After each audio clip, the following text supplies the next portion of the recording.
ابا کے انتقال کے بعد اماں نے گھر کے اوپر والا پورشن ایک لڑکے کو کرائے پر دے دیا۔ وہ لڑکا اوپر اکیلا رہتا تھا اور ہمارا بہت خیال رکھتا تھا، مگر چند دنوں بعد محلے والوں نے میری ماں پر الزام لگا دیا کہ اس کا اس لڑکے کے ساتھ کوئی چکر ہے۔ جب میری شادی ہوئی تو شوہر نے بھی پہلی رات مجھے منع کر دیا کہ میں اپنی ماں سے کوئی تعلق نہیں رکھوں گی اور نہ ہی کبھی ماں سے ملنے جاؤں گی، ورنہ وہ مجھے اسی دن طلاق دے کر گھر سے باہر نکال دے گا۔ یوں میں کئی سال میکے نہ گئی۔ ایک دن شوہر کے آفس جانے کے بعد سوچا کہ اسے معلوم بھی نہ ہوگا، میں جلدی سے میکے کا چکر لگا کر آ جاتی ہوں، کیونکہ اماں سے ملنے کا دل بہت چاہ رہا تھا۔ میں یوں ہی ماں کے گھر پہنچی تو ماں کا رنگ مجھے دیکھ کر فک ہو گیا۔ وہ جلدی سے اپنی چادر اٹھانے لگی، مگر جو ہی میری نظر سامنے پڑی تو میرے سر پر آسمان ٹوٹ پڑا، کیونکہ مبین نے شادی کی پہلی ملاقات کے تحفے میں مجھے ایک بہت ہی پیاری رنگ دی تھی۔ میرا شوہر بولا، حورین، آج کے بعد تم اپنی ماں کے گھر نہیں جاؤ گی، نہیں تو میں تمہیں طلاق دے کر فارغ کر دوں گا۔ میں ہکا بکا رہ گئی تھی۔ میں نے دبی دبی سی آواز میں سوال اٹھایا تھا۔ میں بولی، طیب، یہ آپ کیسی بات کر رہے ہیں؟ ایک لڑکی جس نے اپنی زندگی کے 19 برس اپنی والدہ کے گھر گزارے ہوں، وہ ایک دم سے کیسے اس گھر سے تعلق توڑ سکتی ہے؟ مجھے آپ کی اس بات پر ہرگز اعتراض نہ ہوتا، مگر ایک انسان کے لیے یہ سب ناقابل برداشت ہوتا ہے۔ طیب بڑے غور سے میری باتیں سنتے رہے، پھر آہستہ سے بولے، تم اپنی طرف سے کوشش کر کے تو دیکھو، جب ہمت ہارنے لگے تو مجھے بتا دینا، میں تمہارے ہاتھ میں طلاق کے کاغذات پکڑا کر تمہیں ہمیشہ ہمیشہ کے لیے تمہاری ماں کے گھر بھیج دوں گا۔ میں خاموش ہو گئی تھی۔ ایک دن کی دلہن شوہر کے ساتھ بحث کرتی اچھی تو نہیں لگتی نا۔ طیب اپنے کپڑے بدل کر دوسری طرف رخ کر کے سو گئے تھے، جبکہ مجھے اپنی قسمت پر ہنسی آنے لگی تھی۔ مجھے یہ سوچ کر ہی خوف آ رہا تھا کہ میں اس قدر سخت انسان کے ساتھ زندگی کیسے بسر کروں گی۔ میں شادی کی پہلی رات ہی ہمت ہارنے لگی تھی، مگر پھر صبح میں نے طیب کو بالکل ایک نئے روپ میں پایا۔ وہ اچھے تھے، خیال بھی رکھتے تھے، مگر نہ جانے انہیں میری والدہ سے اس قدر بغض کیوں تھا کہ وہ ان کا نام سن کر ہی غصے میں آ جاتے تھے۔ میں اپنے میکے کو یاد کر کے چھپ چھپ کر روتی رہتی تھی۔ ایک دن یوں ہی رو رہی تھی کہ طیب کام سے واپس آ گئے اور بولے، کیا ہوا، یوں کیوں رو رہی ہو؟ طبیعت تو ٹھیک ہے نا؟ میں بولی، مجھے اپنی بہن ثانیہ کی یاد آ رہی ہے، اپنی بہن سے ملے بہت دن گزر گئے ہیں۔ ایک دم ہی طیب کے ماتھے پر بل پڑ چکے تھے۔ وہ بولے، ثانیہ یاد آ رہی ہے یا مبین؟ میں ایک دم سے چونک کر رہ گئی۔ میں بولی، طیب آپ مجھ پر شک کر رہے ہیں؟ مبین صرف ہمارا کرایہ دار تھا اور کچھ نہیں، ہمارے گھر کوئی مرد نہیں تھا، اس لیے وہ ہمارا خیال کرتا تھا، مگر آپ بھی محلے والوں کی طرح شک کرنے لگے ہیں۔ میں نے تو ہمیشہ اس سے پردہ کیا ہے کیونکہ وہ میرا نامحرم تھا۔ طیب بولے، میں تمہیں اس گھر میں جانے سے فقط اس لیے روکتا ہوں کہ مبین تمہارا نامحرم ہے۔ میں جھگڑا نہیں کرنا چاہتی تھی، اس لیے چپ کر گئی۔ مبین ہمارے گھر 5 سال کرایہ دار کے طور پر رہنے آیا تھا۔ جب ابا کا انتقال ہو گیا تو ہم 2 جوان بہنیں تھیں اور ایک اماں تھی۔ کمانے والا کوئی نہیں تھا، اس لیے اماں نے اوپر والا پورشن کرائے پر چڑھا دیا تھا۔ پھر میں اور ثانیہ بچوں کو ٹیوشن پڑھانے لگی تو گھر کا خرچہ آسانی سے نکل آتا تھا۔ مبین گھر کے سودا سلف لانے کے لیے اماں کی مدد کر دیا کرتا تھا۔ دل تو چاہتا تھا کہ میں طیب سے یہ سوال پوچھوں کہ جب شادی سے پہلے مبین ہمارے گھر میں رہتا تھا تب تو کچھ نہیں ہوا، اور اب گھڑی 2 گھڑی ملنے کے لیے گھر جاؤں تو کیا ہو جائے گا؟ لیکن خیال آیا کہ شادی سے پہلے اماں نے بتایا تھا کہ مبین تمہاری شادی کے بعد اوپر والا پورشن چھوڑ کر چلا جائے گا۔ میں ایک دم سے پرجوش ہو گئی تھی۔ میں نے سوچا، مبین اب تک تو گھر چھوڑ کر چلا گیا ہوگا، اگر یہ بات کسی طرح طیب کو پتہ چل جائے تو ہو سکتا ہے کہ وہ مجھے جانے کی اجازت دے دے، لیکن گھر کا حال احوال میں کیسے معلوم کرتی؟ طیب نے تو مجھ سے موبائل تک لے رکھا تھا اور یہ بھی کہہ دیا تھا کہ نہ تو نے اپنی بہن سے رابطہ کرنا ہے اور نہ ہی اپنی ماں سے۔ مجھے اماں سے زیادہ ثانیہ کی فکر تھی۔ وہ چھوٹی چھوٹی باتوں پر گھبرا جایا کرتی تھی۔ میں انہی باتوں کو سوچ رہی تھی کہ جب ہمارے گھر کی گھنٹی بجی، میں نے دروازہ کھولا تو سامنے سمیرہ کھڑی تھی۔ سمیرہ میرے شوہر کی اکلوتی بہن تھی۔ وہ شادی کے 2 ماہ بعد پہلی بار میرے گھر آئی تھی۔ میں نے بڑے پرجوش انداز میں اس کا استقبال کیا۔ میں اس کا بیگ دیکھ کر سمجھ چکی تھی کہ وہ میرے گھر ٹھہرنے آئی تھی۔ میں خوش ہو گئی تھی کیونکہ طیب تو آدھا دن آفس میں ہوتے تھے اور آدھا دن اپنے دوستوں کے ساتھ۔ ان کے پاس نہ تو گھر کے لیے وقت تھا اور نہ ہی میرے لیے۔ میں نے سوچا کہ چلو سمیرہ کے ساتھ میرا دل لگ جائے گا۔ شام گئے، جب طیب آفس سے واپس لوٹے تو بولے، حورین، میں ہفتے بھر کے لیے کام کے سلسلے میں شہر سے باہر جا رہا ہوں، اس لیے میں سمیرہ کو تمہارے پاس چھوڑ کر جا رہا ہوں۔ تم نے سمیرہ کا بہت خیال رکھنا ہے اور اسے بلا وجہ گھر سے نکلنے کی اجازت نہیں دینی۔ سمیرہ ہنس کر بولی، کیا ہو گیا ہے آپ کو بھائی؟ آپ پہلے تو ایسے نہیں تھے۔ طیب بولا، جیسے جیسے میں دنیا کو سمجھنے لگا ہوں ویسے ویسے میرا اعتبار ہر انسان سے اٹھ گیا ہے۔ مجھے مرد ذات پر بالکل بھی بھروسہ نہیں۔ مرد کبھی بھی کچھ بھی کر سکتا ہے۔ سمیرہ اپنے بھائی کی بات سن کر حیران رہ گئی تھی۔ وہ بولی، بھائی آپ پہلے تو ایسی سوچ نہیں رکھتے تھے۔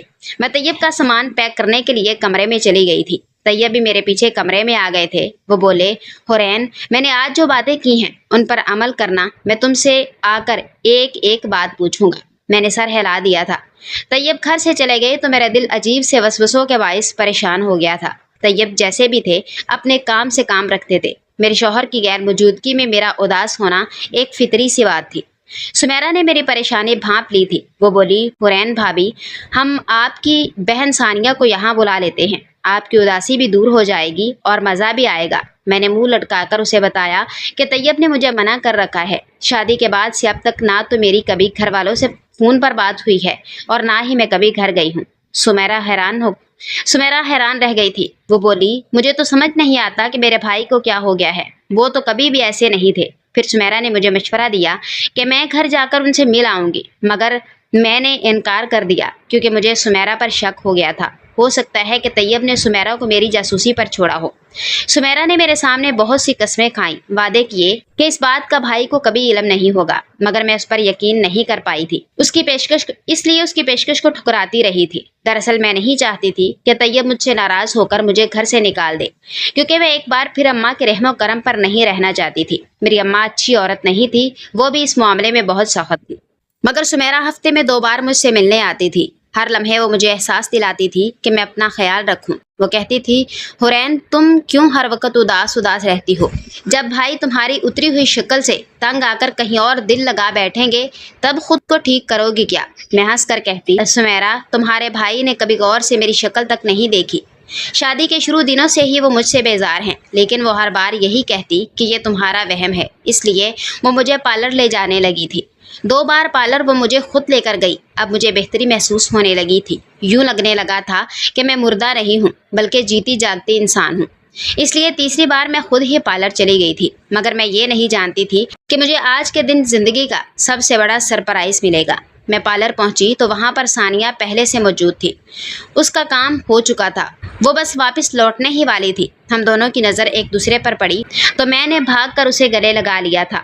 وقت ایک لمحے کے لیے تھم گیا تھا۔ ہم دونوں بڑی دیر تک روتی رہیں۔ پھر میں بولی، کیسی ہو بہن تم؟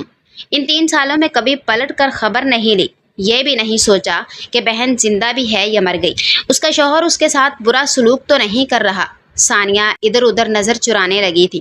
اس کا چہرہ سخت پڑ چکا تھا۔ وہ بولی، معاف کرنا حورین، میں بہت زیادہ مصروف ہو چکی تھی۔ تبھی ثانیہ کی ملازمہ آگے بڑھی اور بولی، بیگم صاحبہ یہ بچے آپ کے پاس آنے کی ضد کر رہے ہیں۔ میں نے ملازمہ کی جانب دیکھا تو اس کے پاس 2 بچے تھے۔ ایک نے اس کو گود میں اٹھایا ہوا تھا اور دوسرے نے اس کا ہاتھ تھام رکھا تھا۔ وہ دونوں بہت پیارے لگ رہے تھے۔ میں بولی، ثانیہ یہ بچے کس کے ہیں؟ ثانیہ گھبرا گئی تھی۔ اس بات کا جواب اسی ملازمہ نے دیا۔ وہ بولی، یہ دونوں بچے ثانیہ باجی کے ہیں۔ اس کے الفاظ سن کر میرا دماغ چکرا گیا تھا۔ میری بہن نے شادی کر لی تھی اور مجھے بتایا تک نہیں تھا۔ ایک بار پھر سے میرے زخم ہرے ہو چکے تھے۔ میں بولی، ثانیہ تم نے ثابت کر ہی دیا کہ سوتیلے بہن بھائی ہمیشہ سوتیلے ہی رہتے ہیں۔ اگر تم میری سگی ہوتی تو تم میری فکر ضرور کرتی، تم مجھے یوں بھول نہ جاتی۔ ہم دونوں نے مل کر بچپن گزارا تھا۔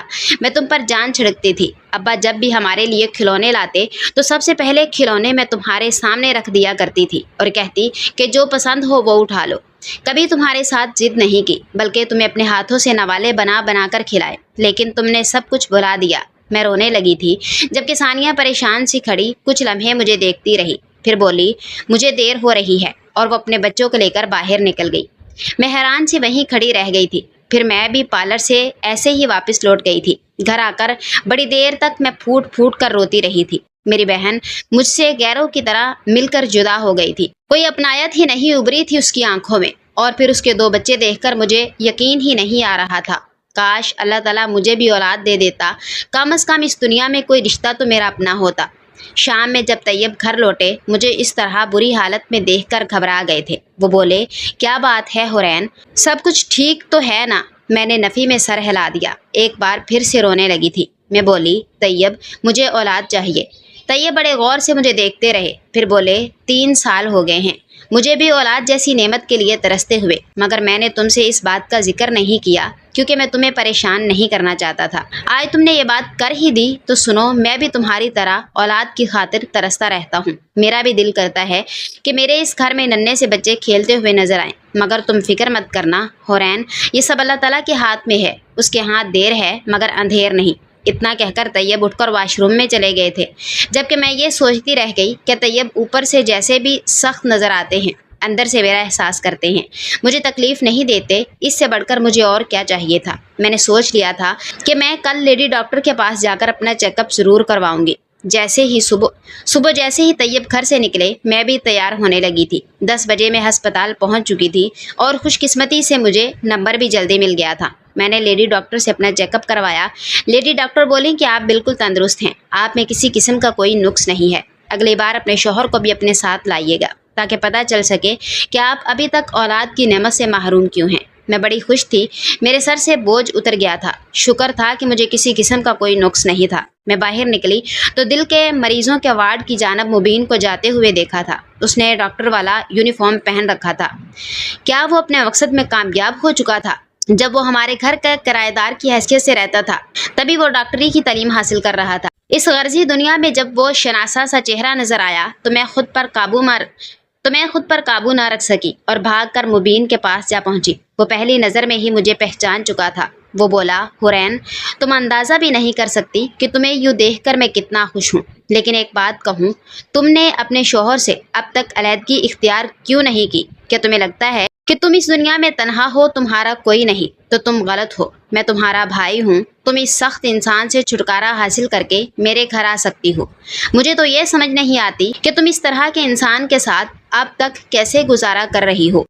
تمہارے شوہر طیب نے دوسری شادی کر کے 3 بچے بھی پیدا کر لیے ہیں، مگر تم ابھی بھی اس کے ساتھ رہ رہی ہو۔ مبین کی باتیں سن کر مجھے چکر آنے لگے تھے، میرے سامنے زمین گھومنے لگی تھی۔ اتنی دیر میں مبین کو ایک نرس بلانے آ گئی۔ وہ بولی ڈاکٹر صاحب، مریض کی حالت بگڑ رہی ہے، آپ جلدی سے آ جائیے۔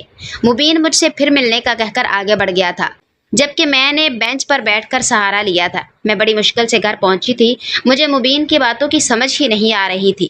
پھر میرے سامنے ثانیہ کی ڈری سہمی شکل گھوم رہی تھی اور وہ 2 بچے جو بہت جانے پہچانے سے لگ رہے تھے، مگر ان کی شکل ثانیہ سے نہیں ملتی تھی۔ مجھے لگا تھا کہ میری بہن نے ہی میری زندگی برباد کی ہے، مگر مبین تو 3 بچے کہہ رہا تھا اور اس دن ثانیہ کے ساتھ تو 2 بچے تھے۔ آخر یہ کیا معاملہ تھا جو مجھ سے چھپایا گیا تھا؟ اف خدایا، یہ کیا ہو گیا تھا؟ میں نے خود کو بڑی مشکل سے سنبھالا تھا۔ میں گھر کے باہر جا کر کھڑی ہو چکی تھی۔ میں نے ٹیکسی روک کر اسے اپنے والد کے گھر کا پتہ بتایا تھا۔ میں پرانی گلیوں سے گزرتی جا رہی تھی اور میرا بچپن بھی میرے سامنے بھاگتا دوڑتا چلا جا رہا تھا۔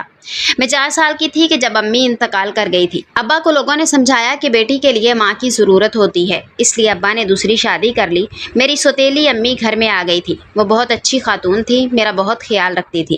پھر ان کے گھر ایک ننھی سی پری ثانیہ نے آنکھ کھولی تو امی بولی یہ تمہاری بہن ہے اور دوست بھی ہے، تم دونوں ایک دوسرے کا بہت خیال رکھنا۔ ہم دونوں ایک ساتھ بڑی ہو رہی تھی، کبھی سگی یا سوتیلی کا فرق محسوس نہیں کیا تھا۔ ابا بہت خوش تھے کہ میری بیٹی کو ماں اور بہن دونوں مل گئی ہیں۔ پھر ابا بھی انتقال کر گئے۔ اتنی دیر میں میرے گھر کا دروازہ آ چکا تھا۔ میں ٹیکسی والے کو کرایہ دے کر اتر چکی تھی۔ ہمت ہی نہیں ہو رہی تھی کہ میں کیسے گھر جاؤں، کیسے ثانیہ کا سامنا کروں جس نے مجھ سے میرا سہاگ ہی چھین لیا تھا۔ مگر میری سوچ بالکل غلط تھی، کہانی تو بالکل الٹ تھی۔ میں نے ایک دم سے دھکا مار کر دروازہ کھولا تو سامنے 3 بچے کھیل رہے تھے اور تینوں بچوں کی شکل میرے شوہر طیب سے ملتی تھی۔ ایک بچہ بھاگتے ہوئے نیچے جا گرا تھا، تبھی اندر سے کمرے سے مجھے طیب کی آواز سنائی دی اور بولا سنبھل کر میرے بیٹے، ورنہ چوٹ لگ جائے گی۔ میرا شک صحیح ثابت ہوا۔ میں نے کتنی دعائیں مانگی تھی کہ مبین کی باتیں جھوٹی ثابت ہو جائے، مگر اس کی ہر بات سچی ثابت ہوئی۔ میں آگے بڑھی تو میری نظر امی اور طیب پر پڑی۔ وہ دونوں کھانا کھا رہے تھے اور ایک دوسرے کے منہ میں نوالے ڈال رہے تھے۔ یہ منظر دیکھ کر میرے تو قدموں تلے سے زمین نکل گئی تھی۔ میں بولی طیب، یہ کیا بےہودگی ہے؟ طیب میری طرف دیکھ کر سہم گیا تھا، جبکہ امی بڑے دلیری سے بولی یہ بےہودگی نہیں ہے، طیب میرا شوہر ہے، تبھی میری آنکھوں سے آنسو بہنے لگے تھے۔ مجھے ابا کی موت یاد آنے لگی تھی۔ ابا کے انتقال کے بعد امی تنہا رہ گئی تھی۔ انہوں نے اپنی سگی بہن کو اپنے پاس رہنے کے لیے بلایا تھا۔ وہ امی سے 10 سال چھوٹی اور کنواری تھی، مگر وہ ہو بہو امی جیسی ہی تھی، اس لیے میں اور ثانیہ بھی انہیں امی کہنے لگی تھی۔ پھر ابا بھی انتقال کر گئے تھے۔ میں نے جا کر طیب کا گریبان پکڑ لیا تھا۔ میں بولی، یہ سب کیا ہے؟ تب وہ بولا، حورین، میں جانتا ہوں کہ میں غلط ہوں، میں نے تمہاری زندگی تباہ کر دی، تمہیں تمہارے حصے کی خوشیاں نہیں آنے دی، اولاد بھی جان بوجھ کر پیدا نہیں کی، کیونکہ ہماری بارات والے دن مجھے تمہاری خالہ سے محبت ہو گئی تھی۔ میں نے چھپ کر ان سے نکاح کر لیا تھا اور تمہیں جھوٹ بول کر یہاں آنے سے روکے رکھا کہ تمہاری خالہ کا مبین کے ساتھ چکر ہے، اور تمہیں بدکردار عورت کا داغ دے دیا۔ اور جب تمہاری بہن ثانیہ کو علم ہوا تو اس نے بہت ہنگامہ مچایا۔ اس سے بچنے کے لیے میں نے اس کی شادی مبین سے کروا دی، کیونکہ وہ دونوں ایک دوسرے کو پسند کرتے تھے۔ میں نے ثانیہ سے کہا تھا کہ اگر تم نے کبھی حورین سے ملنے کی کوشش کی یا اسے سچ بتایا تو میں مبین کو مروا دوں گا۔ وہ ڈر گئی تھی، اس لیے اس نے تم سے کوئی بات نہیں کی۔ حورین، پلیز مجھے معاف کر دو۔ میں نے طیب کے منہ پر زور سے تھپڑ مارا اور بولی، مجھے ابھی اسی وقت طلاق دو۔ اور خالہ، جنہیں ہم ساری عمر امی کہتے رہے، وہ بولی، طیب، تم اس لڑکی کو ابھی اسی وقت طلاق دو، کیوں اس سے معافی مانگ رہے ہو؟ طیب نے مجھے طلاق دے دی تھی، مگر مجھے طلاق کا کوئی دکھ نہیں ہوا تھا۔ میں سیدھی مبین کے ہسپتال پہنچ گئی اور اسے سب کچھ بتا دیا۔ وہ مجھے اپنے گھر لے گیا تھا۔ میں اور ثانیہ ایک دوسرے سے لپٹ کر بہت دیر تک روتی رہی۔ ثانیہ نے ہاتھ جوڑ کر مجھ سے معافی مانگی کہ وہ میرا گھر نہ بچا سکی۔ وہ دونوں بچے ثانیہ اور مبین کے تھے اور دونوں کی شکل مبین سے بہت ملتی تھی۔ میں 2 سال تک مبین کے گھر ہی رہی اور پھر اس نے میری شادی اپنے دوست اکبر سے کروا دی اور وہ بہت ہی اچھا انسان ثابت ہوا۔ میرے شوہر اکبر نے میری زندگی میں اتنی خوشیاں بھر دی کہ میں اپنی پچھلی زندگی کو مکمل طور پر بھول گئی تھی۔ میں نے اپنے پہلے شوہر طیب اور ارم خالہ کا معاملہ اللہ پر چھوڑ دیا تھا۔